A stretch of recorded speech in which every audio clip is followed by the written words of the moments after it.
पहले आपको ये समझना होगा कि ईसीजी क्या होती है। तो सबसे पहले हम लोग समझते हैं कि इसका फुल फॉर्म क्या होता है। तो ईसीजी का फुल फॉर्म इलेक्ट्रोकार्डियोग्राम होता है। ईसीजी में हम हमारे हार्ट की रिदम को देखते हैं। तो इसका एक ग्राफ निकल के आता है जिसमें हार्ट की पूरी एक्टिविटी दिखती है, जो हार्ट के सारे चेम्बर्स की परफॉर्मेंस को दिखाता है। और इसी ग्राफ को समझकर हम समझ पाते हैं कि हार्ट में क्या प्रॉब्लम है और इसमें क्या दिक्कत देखने को मिली है। तो इसके लिए आपको समझना होगा कि हार्ट में जो वेव चलती हैं ये कैसे बनती हैं और इनका काम क्या होता है और ये हमें क्या बताती हैं हार्ट के बारे में। तो जैसा कि आप एक रिपोर्ट में देखेंगे तो वहाँ पे एक पार्ट ऑफ वेव निकलता है जो बार बार रिपीट होता है, हर बीट पे वही वेव निकलती है। तो इसमें हम सबसे पहले किसी एक वेव को समझ लेते हैं, उसी से हम इसकी एनाटॉमी को जान सकते हैं। तो अगर हम रिपोर्ट की किसी एक हिस्से को उठाकर देखें तो सबसे पहले जो हमें वेव देखने को मिलती है वो है पी वेव।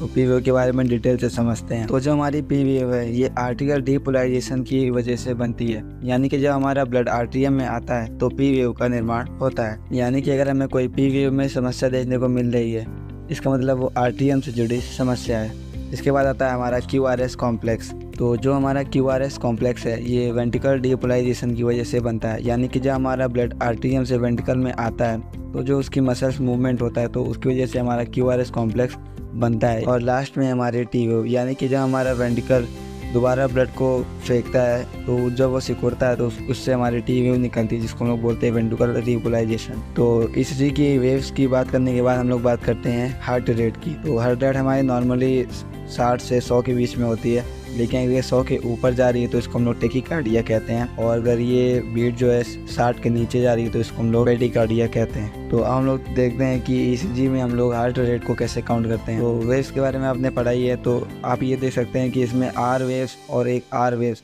के बीच में जितने भी लार्ज बॉक्स हैं इनको हम लोग काउंट कर लेते हैं। जैसा आप रिपोर्ट में देख पा रहे हैं कि एक आर वेव से लेकर दूसरी आर वेव तक की जितनी दूरी है उसमें कितने लार्ज स्क्वायर आ रहे हैं। तो जैसा इसमें देख सकते हैं इसमें चार चार जो है लार्ज स्क्वायर आ रहे हैं, तो इसको हम लोग 300 से डिवाइड कर देते हैं। जो तो जैसे कि हमने आपको करके दिखाया कि अगर 4 को 300 से डिवाइड देंगे तो यहाँ पे 75 बीट्स पर मिनट आंसर आ जाएगा। तो यहाँ पे मैंने आपको हार्ट रेट काउंट करना सिखा दिया इस रिपोर्ट में। हम लोग बात करते हैं इसके रिदम की। तो हार्ट रिदम का मतलब होता है कि हमारा जो हार्ट है वह रेगुलर बीट कर रहा है। अगर ये रेगुलर बीट नहीं कर रहा है तो इसको हम लोग इर्रेगुलर रिदम कहते हैं। तो इसको हम लोग समझ लेते हैं। तो जैसे कि हमारे पास एक रिपोर्ट है जिसमें जो हमारी रिदम आ रही है वह इनरेगुलर है। इसमें हम देख सकते हैं जो हमारे आर आर इंटरवल है इसमें किसी में हमारे 9 स्मॉल बॉक्स हैं और किसी में 13 स्मॉल बॉक्स हैं और किसी में 7 स्मॉल बॉक्स के बाद एक क्यूआरएस कॉम्प्लेक्स आ रहा है, यानी ये रेगुलर बीट नहीं कर रहा है। अगर ये रेगुलर बीट कर रहा होता तो एक क्यूआरएस कॉम्प्लेक्स के बाद जितने भी छोटे स्मॉल बॉक्स होते दूसरे क्यूआरएस कॉम्प्लेक्स के बीच में वैसे ही आगे भी सारे क्यूआरएस कॉम्प्लेक्स में होते, लेकिन ऐसा यहाँ पे देखने को नहीं मिल रहा है। यहाँ पे कोई किसी में गैप कम है, किसी में गैप बहुत ज़्यादा है, ये इनरेगुलर है बीट। तो इन सबको समझने के बाद हम लोग ये समझ लेते हैं कि इन जितनी भी वेव होती हैं इनमें हम लोग क्या देखते हैं, और कई सारी ऐसी कंडीशन है जिसमें ये वेव हमें अलग देखने को मिलती है। तो सबसे पहले हम लोग देखते हैं पी वेव को कि पी वेव में कौन से कॉम्प्लिकेशन होते हैं जिसकी वजह से हमें थोड़ी अलग देखने को मिलती है। तो इसमें है फर्स्ट डिग्री हार्ट ब्लॉक। तो इसमें हम लोग देखते ही हैं कि पी से आर का जो बीच की दूरी है उसमें गैप बढ़ जाता है, जैसा आप इसमें देख सकते हैं इस इमेज में। यहाँ पे पी आर इंटरवल में आप ये देख सकते हैं कि पी वेव जो है वो कितनी दूर हो गई है क्यूआरएस कॉम्प्लेक्स। तो ये हमारा फर्स्ट डिग्री हार्ट ब्लॉक है। तो इससे आपको ये चीज समझ में आ रही होगी क्योंकि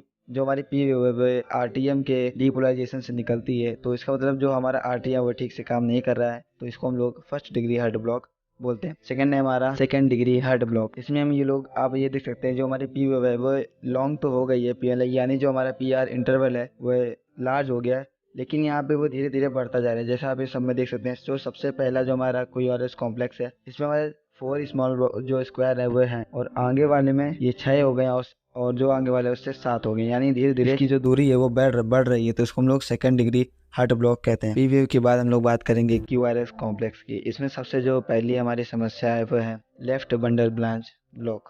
तो इसमें हम लोग क्या देखते हैं जो हमारी V1 और V6 लीड है इसमें हम लोग को जो हमारा क्यूआरएस कॉम्प्लेक्स है वो कैसा देखने को मिलता है। तो जैसा आप इस ग्राफ में देख रहे हैं जो हमारी V1 लीड है वहाँ पे जो हमारा क्यूआरएस कॉम्प्लेक्स है ये कुछ W की आकृति का दिखता है, जैसा आप इमेज में देख पा रहे हैं। और वहीं V6 लीड में हमें जो जो हमारा क्यूआरएस कॉम्प्लेक्स है ये M की आकृति का दिखता है। अगर कुछ ऐसा हो रहा है तो इसको हम लोग लेफ्ट बंडल ब्रांच ब्लॉक कहते हैं, और यहीं पे है राइट बंडल ब्रांच ब्लॉक। तो दोस्तों यहाँ पे जस्ट इसका उल्टा होता है। यहाँ पे जो हमारी V1 लीड है और V6 लीड है, इसमें हम लोग देखिए कैसे दिखता है। तो सबसे पहले जो हमारे V1 लीड है, यहाँ पे हम लोग को जो हमारा QRS कॉम्प्लेक्स है वो M की आकृति का दिखता है। जो हमारा वहाँ पे W की आकृति का दिख रहा था, लेकिन इसमें जो है M की आकृति का दिख रहा है। और जो हमारी V6 लीड है, इसमें हमारा जो QRS कॉम्प्लेक्स है वह W की आकृति का दिख रहा है। तो इसमें आप लोग अंतर समझ गए होंगे कि इसमें क्या क्या अंतर देखने को मिलता है। और यहाँ पे आपको जो हमारा QRS कॉम्प्लेक्स है, इसकी जो लंबाई है वो भी देखनी पड़ती है और जो इसकी चौड़ाई है वो भी देखनी पड़ती है कि अगर ये अपनी चौड़ाई से ज़्यादा चौड़ा हो जाए तो वो भी इसमें समस्या देती है, या अपनी नॉर्मल हाइट से ऊंचा हो जाए तो ये भी एक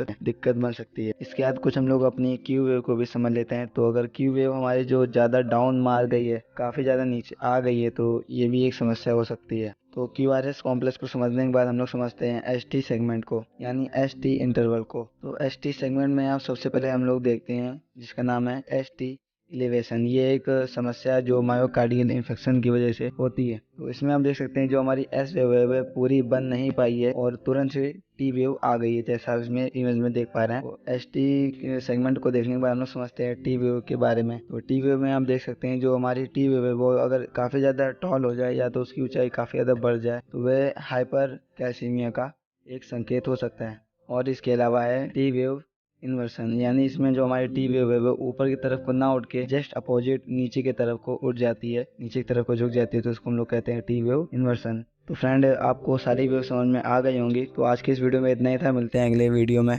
थैंक्स।